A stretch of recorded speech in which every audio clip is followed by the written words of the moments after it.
নতুন বইয়ের জন্য আকর্ষণ চুম্বকের মতো, আকর্ষণের চাইতেও দ্বিগুণ। নতুন বউ ব্যাপারটাই যেন অন্যরকম, আলাদা প্রাণ, আলাদা গন্ধ, আলাদা মানুষ। সব কিছুই নতুন, শুধু নতুন নয়, নতুন এবং সুন্দর।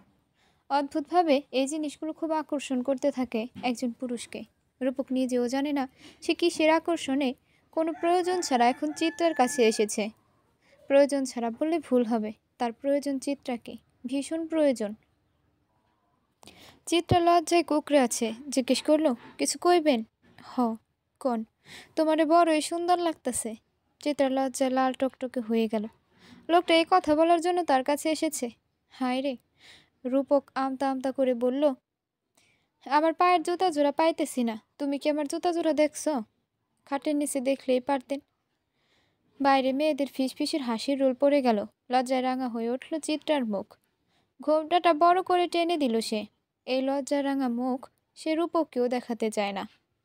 রূপক বলল, আচ্ছা, গিয়া দেখি পাই কিনা। না পাইলে আবার দৌড়ায় আইসেন না। আবারও শোনা গেল মেয়েদের ফিসফিসানি হাসি। ওরা নিশ্চয় দরজার কাছে কান পেতে দাঁড়িয়ে আছে।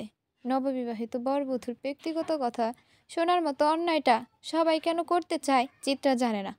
রূপক তার আরও কাছে চলে এলো। কিছু একটা বলতে চায়, কিন্তু কি বলবে বোধে খুঁজে পাচ্ছে না।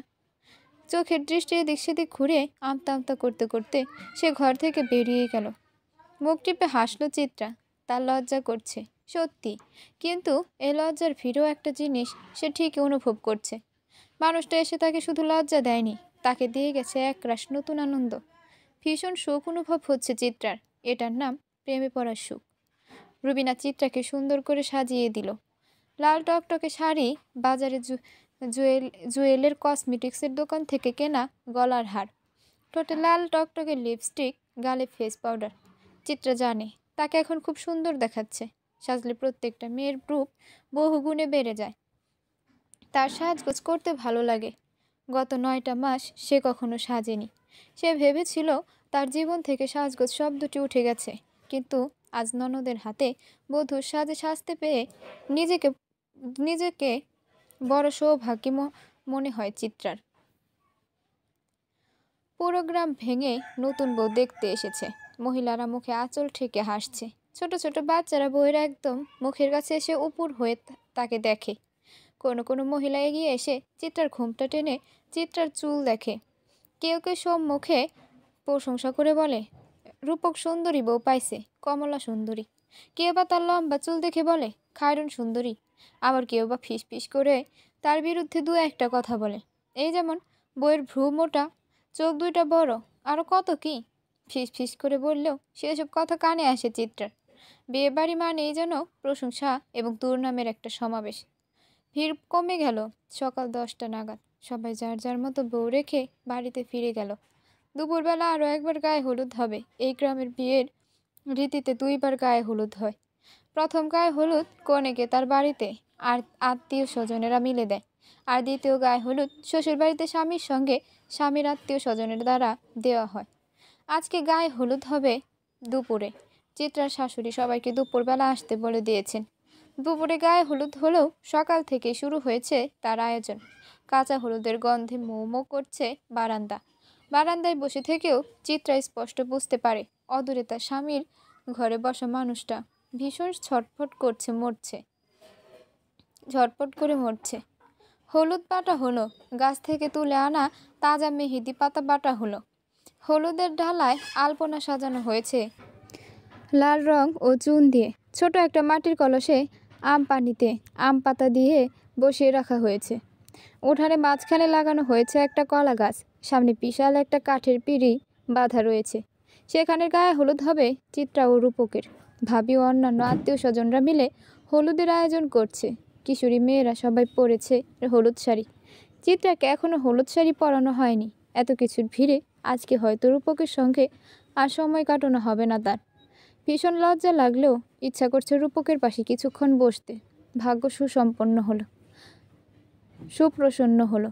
আত্মীয় স্বজনরা মিলে কাদা ছোড়াছড়ি খেলায় মেতেছে। শাশুড়ি মা এসে বললেন, ঘরে খাওয়ান দিয়ে আইছি, 2জন মিলে খাইয়া লও। খুশিতে চিত্রার চোখ দুটো চকচক করে ওঠে। খাবার খাওয়ার লোভে নয়, তার নতুন স্বামীর সঙ্গে একসাথে বসে ভাত খেতে পারার আনন্দে সে দ্রুত পদে নিজের ঘরে চলে আসে। এসে দেখে ঘর ফাঁকা, খাটের নিচে স্যান্ডেল জোড়াও নেই। তখন খুব মন খারাপ হয়ে যায়। তার মনের আশা কি আজ পূরণ হবে না? একসঙ্গে বসে ভাত খাওয়া হবে না তাদের। চিত্রা নিজেও না খেয়ে বসে রইল।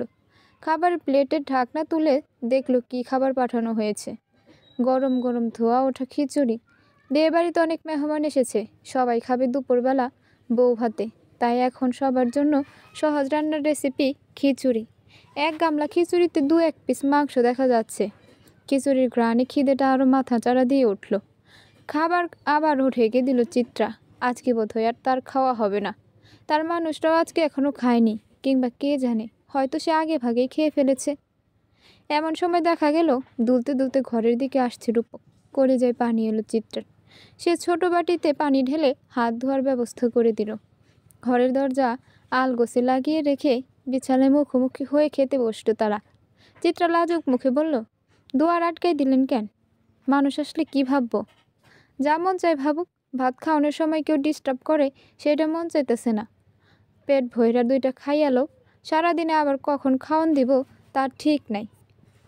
খাইয়া শুইয়া একটু ঘুমাইয়ালো। চিত্রা লজ্জানত মুখে বলল, এখন আমি ঘুমাবো। ঘুমাইবা? রাতে তোমার ঘুম হয় নাই? অহন না ঘুমাইলে মাথায় যন্ত্রণা হইব। আমার যন্ত্রণার কথা আপনার ভাবতে হইব না। তাইলে কার যন্ত্রণার কথা ভাবব? উত্তরপাড়া থাইকা একদল মাইয়া আইছিল বউ দেখতে। তাগো মধ্যে সব থাইকা মোটা মাইয়াটার কথা ভাবব। চিত্রা কপট অভিমানী সরে বলল, তাগো মধ্যে সব থাইকা মোটা মাইয়াটারে আপনি দেখছেন? ঘরে নিজের বউ থাকতে মানুষের দিকে দেখুন, ঠিক না? হো হো করে হেসে উঠল রূপক। তার হাসি দেখে চিত্রার আরও অভিমান হলো।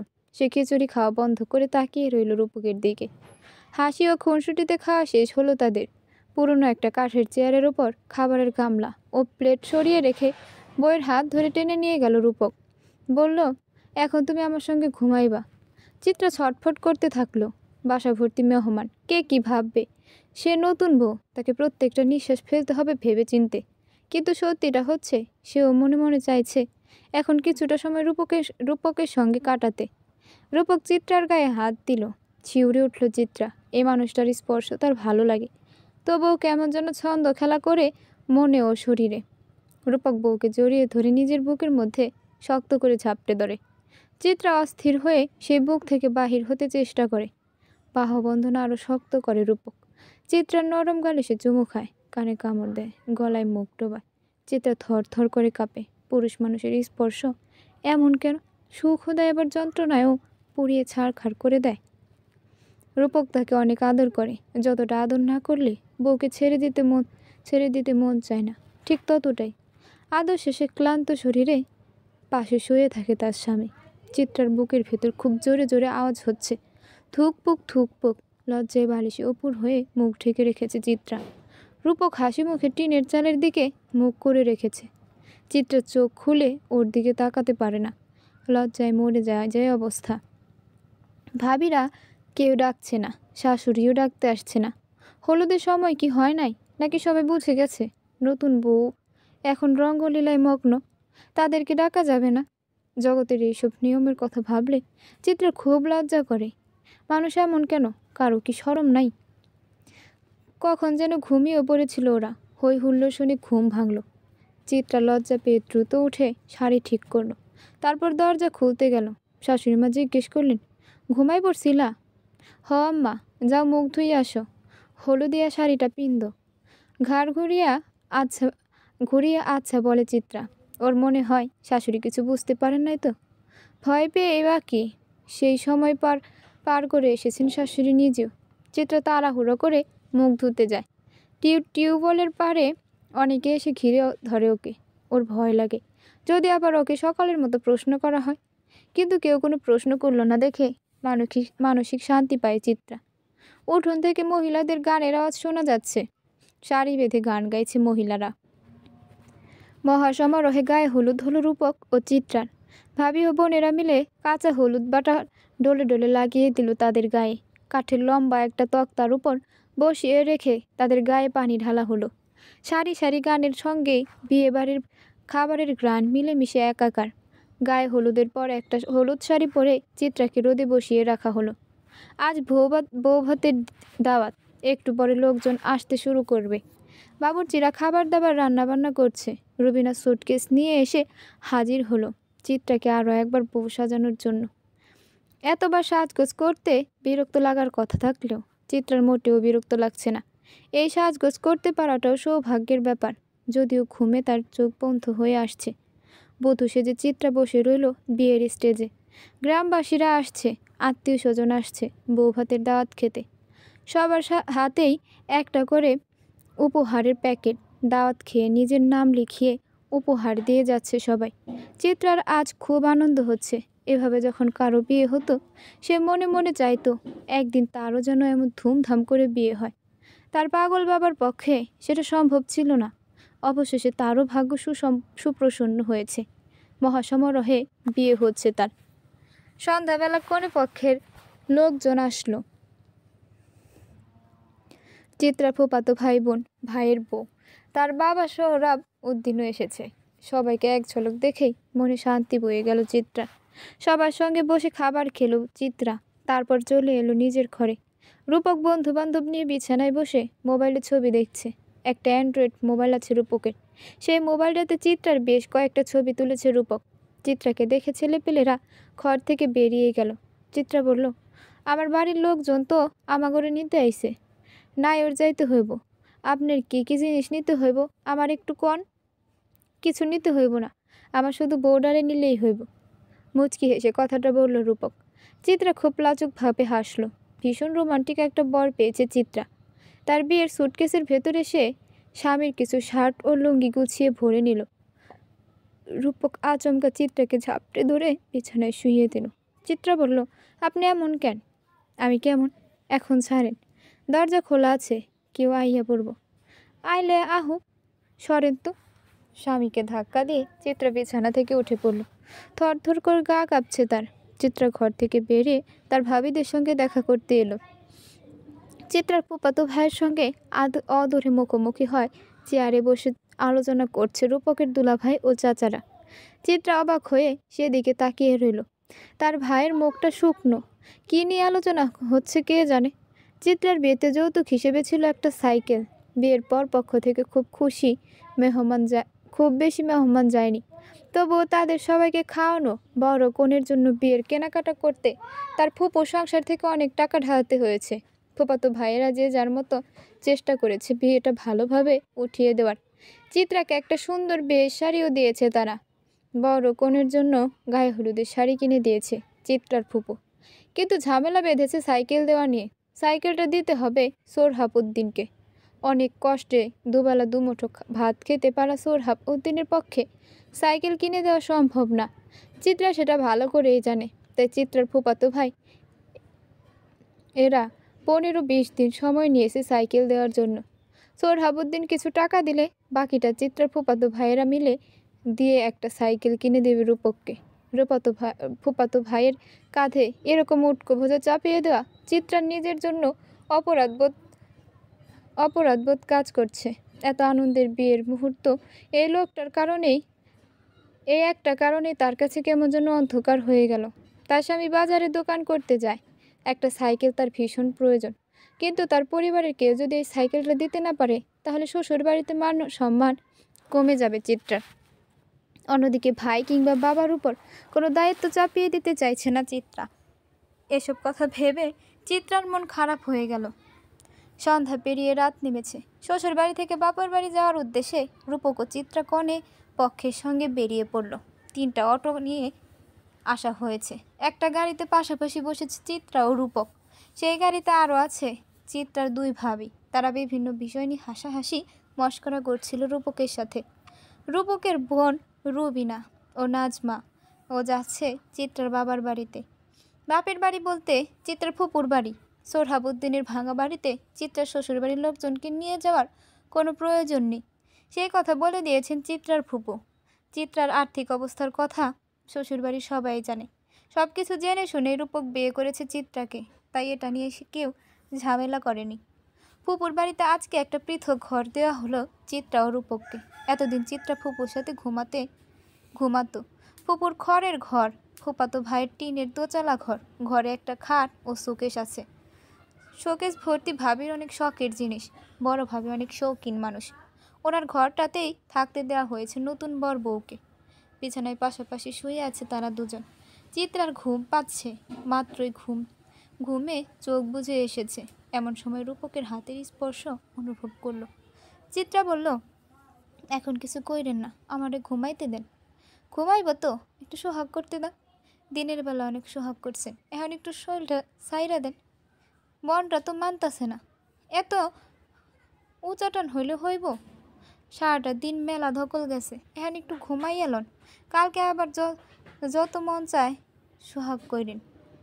চিত্রার বাধা শুনল না রূপক। সে চিত্রার শরীরের উপর উঠে পড়ল। চিত্রার সুডোল বুকে মুখ গুজে দিল। দুই হাত দিয়ে সামনে চাপতে লাগলো তার বক্ষস্থল। চিত্রার শরীর শিউরে উঠেছে, ফুসফুস শব্দ করতে লাগলো সে। ঘুমের ঘরে সে তার স্বামীর চুল চেপে ধরল। সমস্ত ক্লান্তি তখন কোথায় যেন মিলিয়ে যায়। রূপক আবারও পরম সোহাগ করল তাকে। তারপর ক্লান্ত হয়ে সে চিত্রাকে ছেড়ে দিল। পরিস্থিতি মেনে নেওয়া ছাড়া আর কোনো উপায় ছিল না। সে আর কোনো নড়াচড়া না করে চোখ বুজে ঘুমানোর চেষ্টা করে। ঘুমের ভেতর দেখলো একটা অদ্ভুত স্বপ্ন। জয়নাল একটা বড় দা নিয়ে তার পিছু পিছু দৌড়াচ্ছে।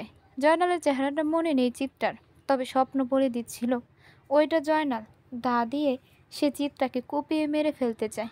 পিছু পিছু ছুটতে ছুটতে জয়নাল বারবার বলছিল, তুই আমার বউ, তুই আমারে থুইয়া আরেকজনের লগে বিয়া বইছস, আরেক পোলারে সোহাগ করস, আমি তোরে আজকে কাইটে ফেলামু। চিত্রা ভয়ে আতঙ্কে চিৎকার করতে করতে দৌড়াচ্ছে, কিন্তু স্বপ্নের ভেতরে দৌড়িয়ে সে কোনো কুল কিনারা করতে পারে না। যতই দৌড়াচ্ছে পথ একটু এগোচ্ছে না। এদিকে জয়নাল তার পেছনে দাঁড়িয়ে তাকে তাড়া করছে। এই বুঝি কোপ দেয় তার শরীরে।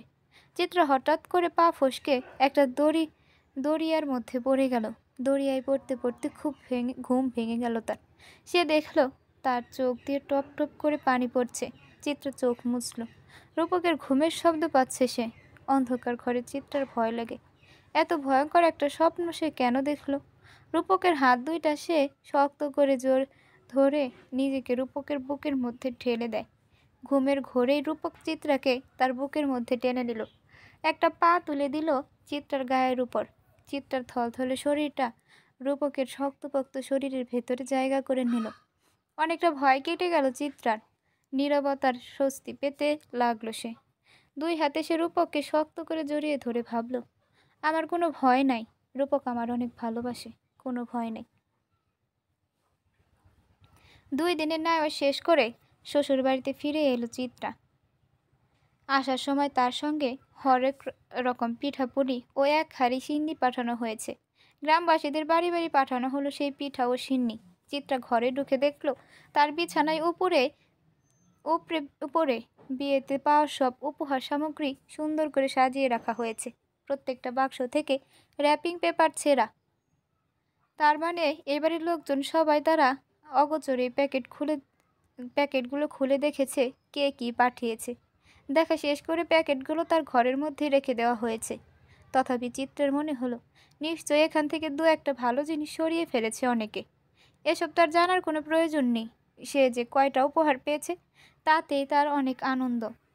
চিত্রা ও রূপক উপহারগুলো খুলে খুলে দেখতে লাগলো। কাচের প্লেট বাটি, গ্লাস থেকে শুরু করে টিফিন বাটি পর্যন্ত অনেক কিছু উপহার পেয়েছে তারা। চিত্রার ভীষণ আনন্দ হচ্ছে। যৌথ পরিবারে বিয়ে হয়েছে তার, তবে এই জিনিসগুলো শুধুমাত্র তার নিজের। একদিন এইগুলো দিয়ে সেও সুন্দর করে সংসার করবে। এগুলো তার পরিবারে, তার সংসারের জিনিস। বুকটা তার আনন্দে ভরে গেল। চিত্রা সব জিনিসগুলো বিছানার নিচে সুন্দর করে সাজিয়ে রাখলো। চিত্রা শাশুড়ি দরজায় দাঁড়িয়ে সব দেখলেন। তিনি বললেন, মেলা জিনিস পাইছো, আমাকে আত্মীয় স্বজন সবার দিল ভালা, সবাই ভালো ভালো জিনিসই দিছে। তোমাকে বাড়ির যদি ভৌবাত করতা তাইলে ওইখান থেকেও পাইতা, নাও পাইতা।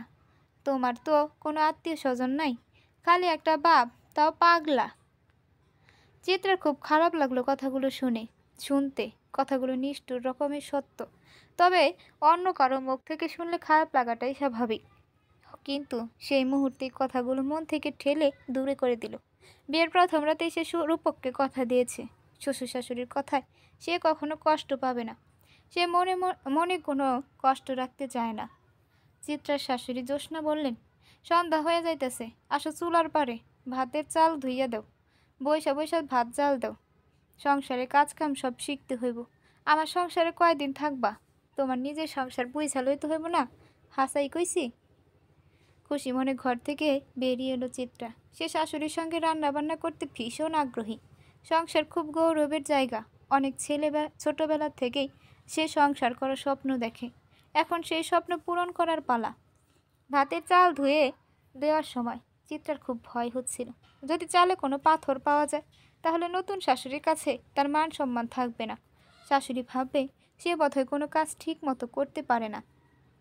অনেকক্ষণ সময় নিয়ে চাল থেকে ধান ও পাথর বেছে বেছে খুব সুন্দর করে চাল ধুলো চিত্রা। তার শাশুড়ি এসে বললেন, এতক্ষণ সময় লাগাইয়া দিতেছ? চাল ধুইতেই যদি রাত পার হয়ে যায়, ভাত হইব কি ফজরে? চিত্রা তার শাশুড়ির মুখের দিকে তাকালো। জ্যোৎস্নার মুখে হাসি। হাসি মুখ দেখেই ভয় কেটে গেল চিত্রার। সে আতঙ্কিত ভঙ্গিতে চালগুলো নিয়ে রান্নাঘরে ঢুকলো। রান্নাঘরে মাটির চুলা, লাকড়ি দিয়ে জাল দিতে হয়। পাতিলে চালগুলো তুলে দিয়ে জ্যোৎস্নাকে জিজ্ঞেস করলো, আরও পানি দিমু? আর একটু পানি দেওয়ান লাগবো? তোমারে পানি মাইপা দেওয়ান শিখাইয়া দিই। হাতের এই 4 আঙ্গুলের সমান কইরা পানি দিবা ভাতে। নতুন ধান হলে আর একটু কম কইরা দিবা, বুঝছ? চিত্রা মাথা ঝাঁকালো। রূপক ঘর থেকে বেরিয়ে এসে বলল, মা খিদা লাগছে, কিছু খাউন দাও। জ্যোৎস্না বললেন, মুড়ি দিয়া সিন্নি খা, ভাতের চাল কেবল ধুইয়া দিতাছি। তোর বউরে সে কখন পাঠাইছে চাল ধুইতে, এখন আইলো। শ্বশুর বাড়ি থেকে যা যা আনছত ওইগুলা খা। আয়না দিমু? দেও। রূপকের মা ছোট্ট একটা গামলাই করে সিন্নি ও এক পাশে মুড়ি আর কয়েকটা পিঠা নিয়ে এলেন। খাবারটা রূপকের হাতে দিয়ে রান্নাঘরে গিয়ে বসলেন তিনি। চিত্রা চুলার পাড়ে বসে ভাত জাল দিচ্ছে। উনুনের আগুনে তার মুখটা লালচে আকার ধারণ করেছে। তার মুখের দিকে তাকিয়ে আছে রূপক। নতুন বউটাকে উনুনের আলোয় কি অপরূপ সুন্দরী না লাগছে। উনুনের আলোয় রাঙা হয়ে উঠেছে নতুন বউয়ের মুখ। সেদিকে তাকিয়ে রূপক সিন্নি দিয়ে মুড়ি খাচ্ছে। তার হঠাৎ মনে পড়ল তার বউটার নিশ্চয়ই অনেক ক্ষুধা পেয়েছে, কিন্তু মায়ের সামনে সে তার নতুন বউকে খেতে বলতে পারছে না। অনেক ভাবা চিন্তার পর রূপক বলল, আমারও 1 গ্লাস পানি দিয়ে যাও। কথা সুর শুনেই বোঝা যাচ্ছে সে তার বউকে বলেছে কথাটা। জ্যোৎস্না বিষয়টা বুঝতে পেরে চিত্রাকে বললেন, যাও ওর 1 গ্লাস পানি দিয়ে আসো। চিত্রা কাঁপা কাঁপা হাতে 1 গ্লাস পানি নিয়ে এসে রূপকের পাশে দাঁড়ায়। ভর সন্ধ্যা, চারদিকে ঘুটঘুটে অন্ধকার। রান্নাঘরে জ্বলন্ত কুপির আলো খানিকটা বাইরে এসে পড়েছে। সে আলোয় বসেই সিন্নি খাচ্ছিল রূপক। নতুন বউ পাশে এসে দাঁড়াতেই সে গ্লাস ধরার অজুহাতে বইয়ের হাতটা খপ করে ধরল। হাত ছাড়ানোর চেষ্টা করলো চিত্রা, কিন্তু তার ভয় ভয় লাগছে। পরে যদি গ্লাসটা হাত থেকে পড়ে ভেঙে যায়। চিত্রা ফিসফিস করে বলল, কি করেন, হাত ছাইড়া দেন, আম্মা দেইখা ফেলবো। রূপক চিত্রার হাতটা আরো শক্ত করে চেপে ধরে একটা নরম মোচড় দিল। এইটুকুতেই সে কি আনন্দ পেল বুঝতে পারল না চিত্রা। রূপক মুচকি হেসে তার খেয়ে অর্ধেক করে রাখা সিন্নির গামলাটা তার বউয়ের দিকে এগিয়ে দিয়ে বলল, আর খামো না, পেট ভরে গেছে, এটা তুমি খাইয়া লও। চিত্রার লাজে রাঙা মুখ আরো টকটকে লাল হয়ে উঠল। আবছা অন্ধকারেও সেই রক্তিমতাটুকু দেখতে ভুল করল না রূপক। টকটক করে ঢক ঢক করে 1 গ্লাস পানি খেয়ে নিল সে। নিজের অর্ধেক করে ফেলে রাখা খাবারটা বউকে ভালোবেসে দিতে পেরে সে গর্ববোধ করছে। এই খাবার খেলে তার বউয়ের প্রতি মহব্বত বাড়বে। এই কথা সে ছোটবেলা থেকেই শুনে আসছে। কারো অর্ধেক খাওয়া খাবার অন্য কেউ খেলে দুজনের প্রতি একটা নতুন মহব্বত কাজ করে। যদিও তার বউ তাকে অনেক ভালোবাসে, কিন্তু মানব মনের বৈশিষ্ট্য হলো যে যত ভালোবাসা পায় আরও বেশি ভালোবাসা পেতে চায়। চিত্রা রান্নাঘরের চালায় গিয়ে ঢুকলো। সিন্নির গামলাটা রেখে দিল এক পাশে। শাশুড়ির সামনে স্বামীর দেওয়া সিন্নি খেতে তার লজ্জা লাগছে। তাছাড়া এখন কাজের সময়। রান্নাঘরের কাজ ফেলে খেতে বসে গেলে শাশুড়ি মা রাগ করবেন। তাকে অবাক করে দিয়ে গিয়ে জ্যোৎস্না বললেন, হাত ধুয়ে 4টা খাইয়া লও, আমি তরকারি রান্নব। কেমনে রান্ধে সেটা শিক্ষা লও। আমরা কিন্তু তরকারিতে নুন একটু বেশি খাই। চিত্রা ঘাড় বাঁকিয়ে সায় দিল। তারপর হাত ধুয়ে সিন্নি খেতে বসল সে। শাশুড়ি মা এক হাতে মাঝে মাঝে ভাতের জাল ঢেলে দিচ্ছেন। তরকারি করছেন তিনি। চিংড়ি মাছ দিয়ে মিষ্টি কুমড়া, সঙ্গে আছে আলু ভর্তা। রূপক উঠে যাওয়ার সময় জ্যোৎস্নাকে বলল, বেশি করে ধইনা পাতা কুইচা দিয়ে ভর্তা কইরো মা। রূপক ঘরে চলে গেলে চিত্রার কেমন শূন্য শূন্য লাগে। মানুষটা যতক্ষণ আশেপাশে থাকে অস্থির হয়ে থাকেও, তবুও কি সব কিছু ভালো লাগে তার। কিন্তু মানুষটা একটু আড়ালে গেলেই কেমন যেন হাহাকার কাজ করে। মন চায় সারাক্ষণ শাড়ির আঁচলে তাকে বেঁধে রাখতে। কিন্তু সমাজের নিয়ম বলে একটা কথা আছে। আগামীকাল থেকে রূপক আবারও নিয়মিত দোকানে বসবে। স্বামীকে না দেখে সারাদিন সে কী অস্থিরতায় সময় কাটবে সেটাই ভাবছিল চিত্রা। রাতে ঘুমাতে এসে চিত্রা রূপককে বলল, আপনি তো কাল থেকে ব্যস্ত হয়ে যাইবেন। দোকানে গিয়া কি আমার কথা মনে পড়বো আপনার? কেন মনে পড়বো না? আমি যখন একটা সুন্দর কাপড় কাস্টমারে দেখামো তোমার কথা মনে হইব। মনে মনে ভাববো এই কাপড়টা আমার বইয়ের পিনলে না জানি কত সুন্দর লাগতো। ইস, আপনার খালি ঢঙের কথা না কইলে কিসের কথা কমো? পিরিতি তো খালি ঢং আর ঢং। কথাটা বলেই সে বইয়ের থলে পেটে জোরে চাপবে। চিত্রা রূপকের হাত সরিয়ে দিয়ে বলে, আপনি এমন কেন? কথাটা শুনে খিলখিল করে হাসে রূপক। সেই হাসি চুরির ঝিনি শব্দের মতো অনেকক্ষণ বাজনা বাজায় চিত্রার কানে। আস্তে আস্তে রূপক ঘুমে ঢলে পড়ে। চিত্রা ওর স্বামীর ঘুমের শব্দ শুনে সে জানে মাঝরাতে হঠাৎ তার উপর চড়াও হবে রূপক। অনেক আদরে আদরে তাকে ভরিয়ে দেবে। চিত্রার ভালো লাগে তার স্বামীর প্রত্যেকটা স্পর্শ। মনে হয় এই স্পর্শগুলো গৌরবের পরম সুখের। পৃথিবীতে এর চাইতেও কোনো সুখ নাই। খুব সকালবেলা গরম ভাত খেয়ে কাজে বেরিয়ে গেল রূপক বের হওয়ার সময় জ্যোৎস্না বলেছিল, আর কয়টা দিন সাইকেলটা পাইয়া গেলে তোর অনেক সুবিধা হইব। আর তখন আর ভ্যানে কইরা যাইতে হইব না, টাকাও বাঁচব। মায়ের কথা শুনে রূপক আর চোখে একবার চিত্রার দিকে তাকালো। চিত্রার বুকটা হাহাকার করে ওঠে। তার ভাইয়ারা কি পারবে রূপকের জন্য সাইকেলের ব্যবস্থা করে দিতে? এমনিতেই বিয়ে বাবদ তাদের অনেক টাকা খরচ হয়ে গেছে। সারাটা দিন অনেক ছটফট করে কাটল চিত্রার। রুবিনা ও নাজমার সঙ্গে টুকিটাকি গল্প আর সংসারে কাজকর্ম করে সে দিনটা কাটানোর চেষ্টা করল। পাড়া প্রতিবেশী একজন এসেছিল তার সঙ্গে দেখা করতে। সব কিছুর ভিড়েও বারবার রূপকের কথা মনে পড়ছিল চিত্রার। দুপুরের খাবার রূপকের সঙ্গে করে নিয়ে গেছে। বিয়েতে উপহার পাওয়া নতুন টিফিন ক্যারিয়ারে করে রূপকের জন্য ভাত বেড়ে দিয়েছে চিত্রা। একেবারে রাত্রিবেলা দোকান বন্ধ করে তারপর বাড়িতে আসবে রূপক। সারাদিন তার কথা ভেবে চিত্রা ছটফট করেছে। সেটা কি রূপক জানবে? রাত 10টা। কুন্দনপুর গ্রামে তখন নিশুতি রাত। পেঁচার ডাক শোনা যাচ্ছে। ঝিঝি পোকার ডাকে রাত হয়ে উঠেছে অনেক গভীর।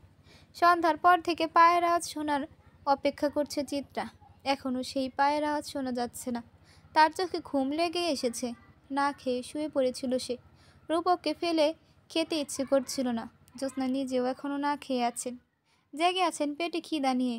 স্বামী সন্তান ফিরলে তারপর তাদেরকে নিয়ে একসঙ্গে বসে ভাত খাবেন বলে। গলার আওয়াজ শুনে চিত্রার ঘুম ভেঙে গেল। রূপকের আওয়াজ পাওয়া যাচ্ছে। বিছানার উপর ধরম করে উঠে বসল সে।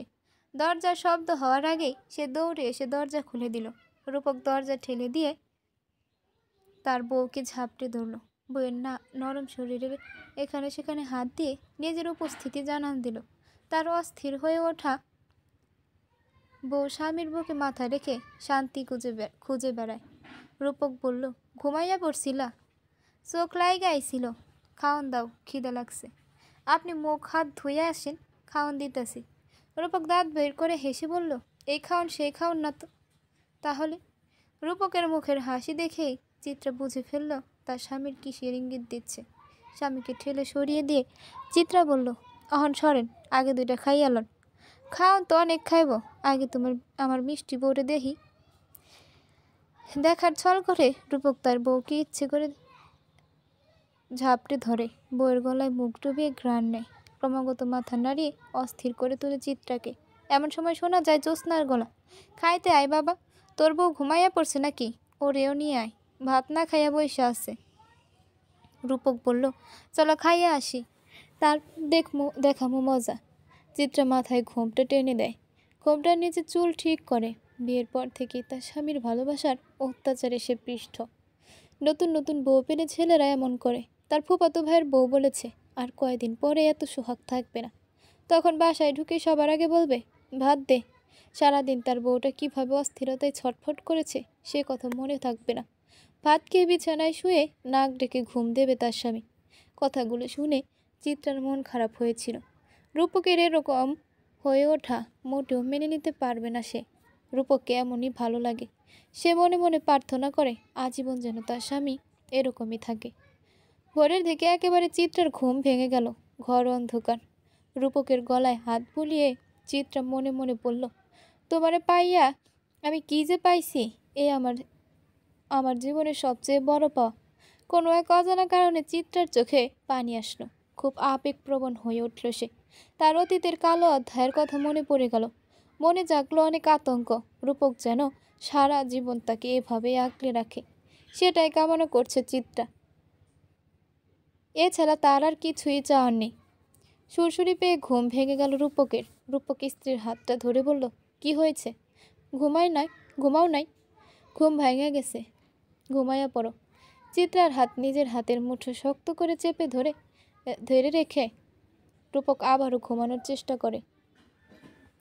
চিত্রা হাত সরিয়ে নেয়। রূপক বলল, কি হয়েছে বউ? তোমার কি মন খারাপ? চিত্রা চমকে উঠে বলল, আপনি কেমনে বুঝলেন আমার মন খারাপ? ঘুম জানানো কণ্ঠে রূপক উত্তর দিল, তুমি যে আমার কলিজার পাখি, আমি বুঝবো না কে বুঝবো? মন খারাপ লাগছে কেন? আব্বার কথা মনে পড়ছে? আপনার কথা মনে পড়ছে? কি কও? আমি তো তোমার লগেই আছি। আপনার যদি কখনো হারাইয়া ফেলি? অন্ধকারের মাঝে রূপক বইয়ের মুখ চেপে ধরল। অভয় দিয়ে বলল, রাত বিরেতে এসব অলক্ষণে কথা কইও না তো। তুমি আমার বউ, আমার জনম জনমের সাথে। এইসব খারাপ কথা মনের মধ্যে আনবা না। আপনি কালকে সকালবেলা উঠাই দোকানে চলে যাবেন। সারাটা দিন আপনার কথা মনে পড়ে। বাড়িতে আইবেন সেই নিশিরাইতে। ওরে আমার আদরের বউরে, দোকানের মধ্যে বইয়া আমিও সারাদিন তোমার কথাই ভাবি। তোমার ঘরে রাখা বাইতে বাইরে যাইতে আমার মন টানে না। না যাইলে কি হইব না? কাম কাজ না করলে খামু কি? চিত্রা কোনো উত্তর দিল না। এইসব ছেলে মানসিক কথাবার্তা বলা ঠিক না।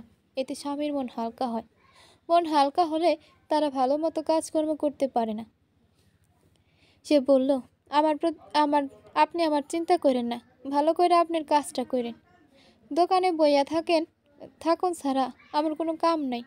বসে বসে শুধু তোমার কথাই ভাবি। এত ভাবতে হইব না। ঠিক আছে, তখন ঘুমাইয়া পড়ো। চিত্রা তবুও মনটা খচখচ করে। মনে হচ্ছে কথা বলে মনটা ভরেনি তার। আরও কিছুক্ষণ যদি সে কথা বলতে পারতো মন খুলে। রূপক বলল, তোমার একটা মোবাইল কিনে দিমু, তুমি আমার লগে মোবাইলে কথা কইবা। কি কন? চিত্রার যেন বিশ্বাস হতে চায় না তার স্বামীর কথা।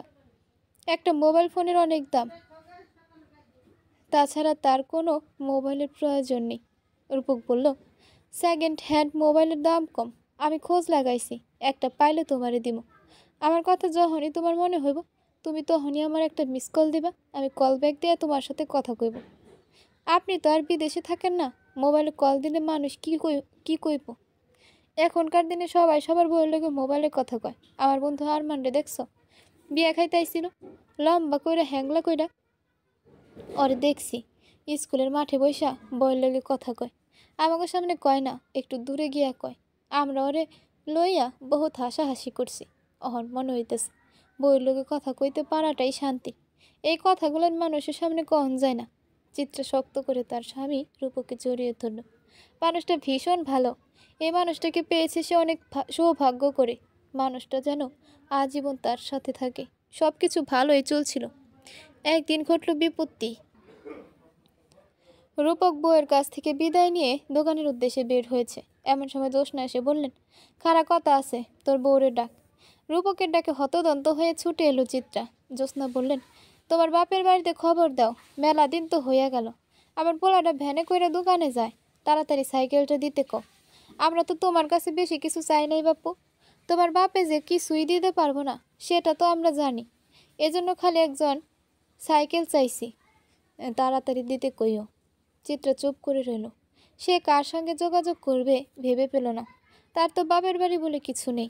চোরহাবুদ্দিন অবুঝ মানুষ, কোনো মতো খেয়ে পরে দিন যায়। উনি মেয়েকে সাইকেল কিনে দিতে পারবেন না। ফুফাতো ভাইদেরও অনেক টাকা খরচ হয়ে গেছে। তাদের কাছে কিভাবে টাকা কথাটা তুলবে সেটা ভেবে অস্থির হয়ে গেল চিত্রা। সে মৃদু স্বরে বলল, আচ্ছা ঠিক আছে। খুশি মনে দোকানে গেল রূপক, কিন্তু আজ চিত্রার মনে কোনো খুশি নেই। সারাটা দিন সে অনেক দুশ্চিন্তায় কাটিয়ে দিল। যতবার জ্যোৎস্না তাকে ডাকে ততবার তার শুধু ভয়ে বুকটা কেঁপে ওঠে। এই বুঝি শাশুড়ি তাকে সাইকেলের কথা জিজ্ঞেস করবে। আজকে সাইকেল নিয়ে আর কোনো কথা হলো না। রাতের খাবার খেয়ে দিয়ে ঘুমানোর জন্য বিছানায় শুয়েছে তারা দুইজন। রূপক আজ অনেক ক্লান্ত। আজ শহর থেকে মাল এসেছে, সেগুলো দোকানের গোডাউনে ভর্তি করা হয়েছে। সারাদিন অনেক খাটাখাটনির মধ্যে দিয়ে গেছে সে। চিত্রা খুব ভয়ে ভয়ে বলল, আপনার কি আজ শরীরটা খারাপ? রূপক উত্তর দিল না। না গো বউ, একটু বেশি পরিশ্রম হয়েছে। আপনি অনেক খাটনি করেন সারাদিন। আপনার মাথাটা একটু টিপে দিই। দেও। চিত্রা রূপকের মাথায় টিপে দিতে শুরু করলো। গরমে রূপকের ঘামে ভেজা কপালে টিপতে গিয়ে তার খুব ভালো লাগছে। স্বামীর সেবা করতে পারাটা খুবই সৌভাগ্যের ব্যাপার। এই সৌভাগ্য নিয়ে সবাই জন্মায় না। সে খুব মনোযোগ দিয়ে রূপকের মাথার টিপছিল। রূপক তার হাত ধরে বাধা দিয়ে বলল, খারাপ, তোমার একখান কথা কই। কন। চিত্রার বুক ধক ধক করে উঠল। রূপক হয়তো তাকে সাইকেলের ব্যাপারে জিজ্ঞেস করবে। রূপক বলল, তুমি কি কোনো ওষুধ দাওয়াই খাইতেছ? কিসের লাগে? পোলাপান না হওয়ার লাগে।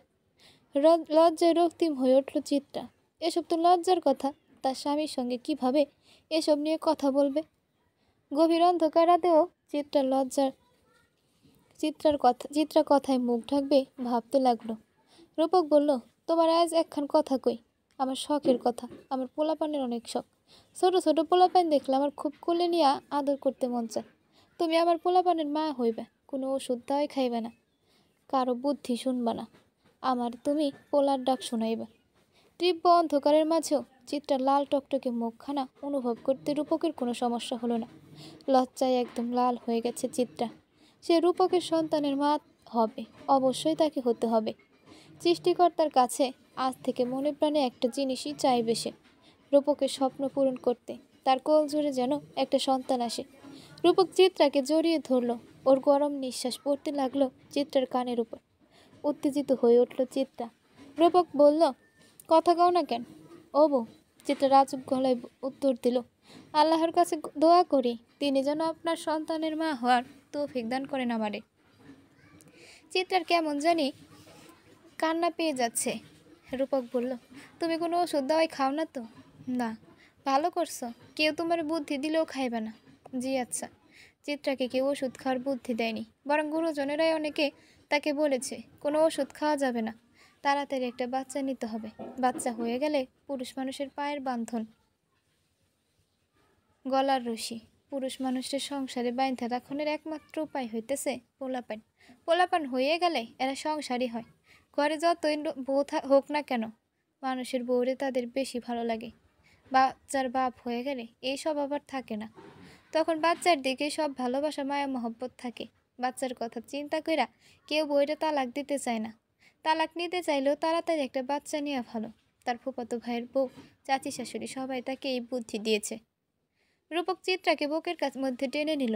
সারাদিনের ক্লান্তি যেন মুহূর্তেই বিদায় হয়ে গেল তার। এই মিষ্টি বউটাকে বুকে জড়িয়ে ধরে। স্ত্রীর প্রতি মহব্বত একটা অন্যরকম জিনিস। ভালোবাসতে সব কিছুই ভালো লাগে। বিয়ের পরে কয়েকদিনে সেটা ভালো করে বুঝতে পেরেছে রূপক। তার শুধু সারাক্ষণ এই মেয়েটার সঙ্গে থাকতে মন চায়, মেয়েটাকে দেখতে মন চায়।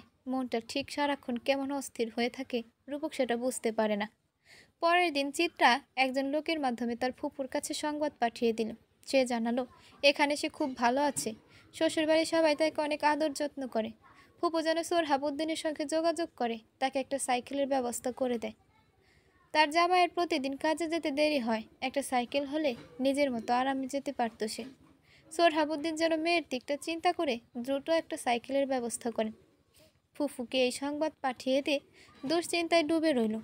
ফিরতি কোনো সংবাদ না আসা পর্যন্ত যেন তার কোনো স্বস্তি নেই। দুপুরে দুইজন মেয়ে আসলো চিত্রার সঙ্গে দেখা করতে। ওরা চিত্রার প্রতিবেশী। এসেই হাসতে হাসতে বলল, ভাবি আপনার লাগে দেখা করতে আইলাম। চিত্রার মেয়েটাকে চেনা চেনা লাগে, সম্ভবত বিয়েতে দেখা হয়েছিল, কিন্তু কারো নাম মনে করতে পারল না। চিত্রা চিত্রা বলল, বসেন। বসতে তো আইসি, আপনার লগে গল্প করতেও আইসি। কেমন আছেন ভাবি? চিত্রা হাসি মুখে উত্তর দিল, খুব ভালো আছি। আপনারা ভালো আছেন? মেয়ে দুইটা একসঙ্গেই হেসে উত্তর দিল, হ। আপনি যে খুব ভালো আছেন সেটা আপনারা দেখলেই বোঝা যায়। অনেক হাসি খুশি একটা মানুষ আপনি। তা ভাবি, নার্গিসের লাগে আপনার দেখা হয়েছে? চিত্রা মনে করতে চেষ্টা করলো নার্গিস নামের কারোর সঙ্গে তার দেখা হয়েছে কিনা। দুজনের মধ্যে থেকে একটা মেয়ে বলল, নার্গিসটা চিনেন আপনি? না, আমাকে এই এলাকাতেই বাড়ি। এই ধরেন যাইতে 10 মিনিট লাগবো। নার্গিস যদি বাড়িতে আসে আপনি ওর সঙ্গে ভালো করে কথা কইবেন না। বাড়িতে আসতে নিষেধ করে দিতে তো আর পারবেন না। ভালো করে কথা না কইলে সে নিজে লজ্জায় আর আসবো না। চিত্রা কিছুই বুঝতে পারল না।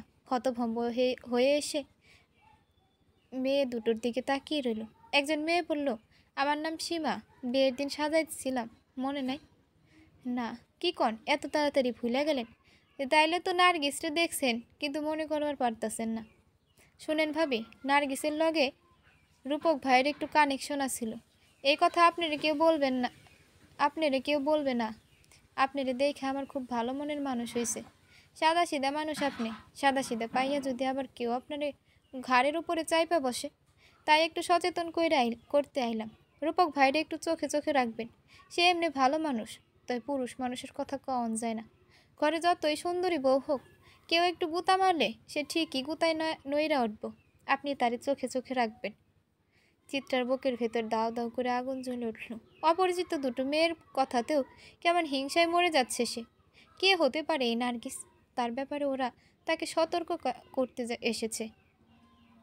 মন খারাপ হয়ে গেল চিত্রার। মেয়ে দুটো বলল, আপনি চিন্তা করেন না, রূপক ভাইরে একটু টাইট দিয়ে রাখেন। ওর তো বিয়ে হয়ে গেছে, তাও কি নার্গিস আসবে বাড়িতে? কি যে কন ভাবি, পীড়িত কি আর ভোলা যায়? নার্গিস তো জীবন রূপক ভাইরে ভুলতে পারবো না। নার্গিসের বাপে 2 বিয়ে করছে, তার বাপের চরিত্র ভালো না। এই জন্য চাচি আম্মা রূপকের সঙ্গে নাসরে নার্গিসের বিয়ে দিতে রাজি হয় নাই। তাই সে কিন্তু মনে অনেক কষ্ট পাইছে। কষ্ট পেলে রূপক ভাইয়ের পিছু ছাইরা দিব এমন মনে করেন না। পীড়িতের দাগ 7 সমুদ্র ধুইলেও যায় না। কথাগুলো বলে মেয়ে দুটো চলে যায়, কিন্তু চিত্রার মনে দিয়ে যায় অগ্নিদগ্ধ। আর তার কোনো কিছুই ভালো লাগে না। সে ভেবেছিল রূপক তাকে একান্তই আপন করে নিয়েছে। স্বামীর ভালোবাসার ভাগ অন্য কাউকে দিতে পারবে না। এখনও রূপকের মনে সেই মেয়ের জন্য কোনো মায়া আছে কিনা সেটা জানতে হবে চিত্রাকে। রূপক শুধুই তার। আজ রাতে বাড়ি ফিরতে দেরি হলে রূপকের দোকানে নতুন আসা মালগুলো সুন্দর করে গোছাতে লেট হয়ে গেছে। চিত্রার দুশ্চিন্তা বাড়ছিল। মনে মনে ভাবছিল, আসার পথে আবার মেয়েটির সঙ্গে দেখা করে আসে কিনা। নার্গিসের কথা সরাসরি রূপককে জিজ্ঞেস করবে কিনা সেটাও বুঝতে পারছে না চিত্রা। অবশ্য অপরিচিত 2টা মেয়ের কথাতে এত গুরুত্ব দেওয়ার কোনো দরকার নাই। তারা হয়তো সংসারে অশান্তি বানানোর জন্য এসেছিল, কিন্তু তা ভাবলেই চিত্রের মনে স্বস্তি হয় না। নার্গিসের সাথে একটা সম্পর্ক নিশ্চয়ই ছিল, নয়তো মিথ্যা কথা কেন বলতে আসবে ওরা। তাকে অনেক খোঁজ খবর নিতে হবে নার্গিসের সম্পর্কে। রাত্রিবেলা রূপক বলল, তোমার ভাই কল করছিল? কইলাম তো আমি দোকানে আছি, বাড়ি গিয়ে কল ব্যাক দেব। তুমি ওর লগে কথা কও। চিত্রার চোখ দুটো আনন্দে চকচক করে উঠল। নিশ্চয়ই তার ভাইয়েরা তার খোঁজ নেবে, তাকে সাইকেলের ব্যাপারে কিছু জানাবে। মনে একটা শঙ্কা, আবার একই সাথে আনন্দ নিয়ে চিত্রা তার ভাইয়ের ফোনে কল দিতে বলল। রূপক কল দিয়ে তার ভাইকে। ফোন হাতে নিয়ে ঘর থেকে বাইরে বেরিয়ে এলো চিত্রা। হ্যালো ভাই। চিত্রা, কেমন আছো? ভালো আছি। আপনারা কেমন আছেন? ভালা। তোর তোর বাড়ির লোকজন সবাই ভালো আছে? ভালো আছে। ফুপুজির শরীর কেমন? ভালো। খাওয়া দাওয়া হয়েছে? ভাইয়া। আপনাদের খাওয়া দাওয়া হয়েছে? হয়েছে। এখন বোন, কথা হয়েছে গিয়া, রূপকরে তো একটা সাইকেল দেওয়ার কথা ছিল। তালই সাহেবরে কইছিলাম একটু সময় বাড়াইতে। সবই তো জানিস, নিজেদের অনেক টানাটানির মধ্যে এই বিয়েতে খরচাপাতি হয়েছে। সাইকেল একটা কিনে দিতে গেলে তো টাকা পয়সা লাগবো। তুই আমারে কইস তোর বাবার লগে যোগাযোগ করতে। তোর বাবার স্বভাব চরিত্র তো জানোস, তার লগে যোগাযোগ কইরা কোনো লাভ নাই। এত টাকা দিবও না। সব দিতে হইব আমারই। আম্মার কাছে তো কোনো টাকা পয়সা নাই। সেও 200-400 টাকা দিয়ে কোনো সহযোগিতা করতে পারবো না। চিত্রা চুপচাপ কথাগুলো শুনছিল। ভাই এখন কি বলবে সেটা ভেবে শঙ্কায় বুক কাঁপছে। শ্বশুরবাড়ির লোকজনের কাছে এখন পর্যন্ত মাথা উঁচু করে চলাফেরা করতে পারছে সে। এবার কি তার মাথাটা নিচু হয়ে যাবে? শাশুড়ির সামনে অসম্মানিত হতে হবে। কিন্তু এত কিছুর পরেও ভাইদের কাছ থেকে সে কিছুই চাইতে পারবে না। তার একটা বিবেক আছে। চিত্রার ভাই বলল, বোন সাইকেল দিতে তো একটু টাইম লাগবো। আমরা দিব না, দিতে পারবো না এগুলো তো কই নাই। একটু টাইম দিতে হইব আর কি। তুই একটু তোর স্বামীরে ভালো করে বুঝাইয়া ক। তোর ভাবি কইল সে নাকি তোরে খুব ভালো জানে। তুই তারে বুঝাইয়া কইলে সে হয়তো বুঝবে। আর কয়েকটা দিন একটু ধৈর্য ধরতে ক। বুঝছিস বোন? এর উপর আর কিছুই বলা যায় না। চিত্রার বুক কাঁপছে, চোখ ছলছল করছে। তার স্বামী তাকে খুব ভালোবাসে, এটা সত্যি। কিন্তু এটাও সত্যি যে তার স্বামীকে অনুরোধ করে কিছু বলতে পারবে না। এখনও তার স্বামীর সঙ্গে এতটা ফ্রি সম্পর্ক তার হয়নি। রূপকের সঙ্গে খোলামেলা এটা নিয়ে কথা বলতেও তার লজ্জা করবে। তবুও চিত্রা ভাইকে আশ্বাস দিয়ে বলল, আচ্ছা ঠিক আছে, আমি কথা বলতেছি। তাও আপনারা একটু দেখেন। হ বোন, আমরা তো দেখতাছি তুমি সুখে শান্তিতে থাকো, আমরা সেটাই চাই। চিত্রার চোখ দিয়ে টপ টপ করে কয়েক ফোঁটা জল গড়িয়ে পড়ল। সে আর কিছুই বলতে পারল না, নিজ শব্দে ফোনটা রেখে দিল। রূপক তার শালাবাবুর সঙ্গে 2-4টা কথা বলে ফোন কেটে দিল। তারপর বুকে টেনে নিল চিত্রাকে। চিত্রার নরম কোমরে বুকে হাত ছুঁয়ে রূপক বলল, সারাদিন তোমার কথা অনেক মনে পড়ছে। এই স্পর্শটুকু আজ কেন যেন চিত্রার পুরোপুরি ভালো লাগলো না, বরং তার মনে জেগে উঠল একটা আশঙ্কা। রূপকের সঙ্গে নাসরিনের সম্পর্ক কীরকম অন্তরঙ্গ হয়েছিল? নার্গিসকেও এভাবে স্পর্শ করেছিল তার স্বামী? এসব ভেবে চিত্রার আরও বেশি কান্না আসলো। সে আজ স্বামীর সঙ্গে মেতে উঠতে পারল না। তার চোখ পেয়ে গড়িয়ে পড়ল কয়েক ফোঁটা জল।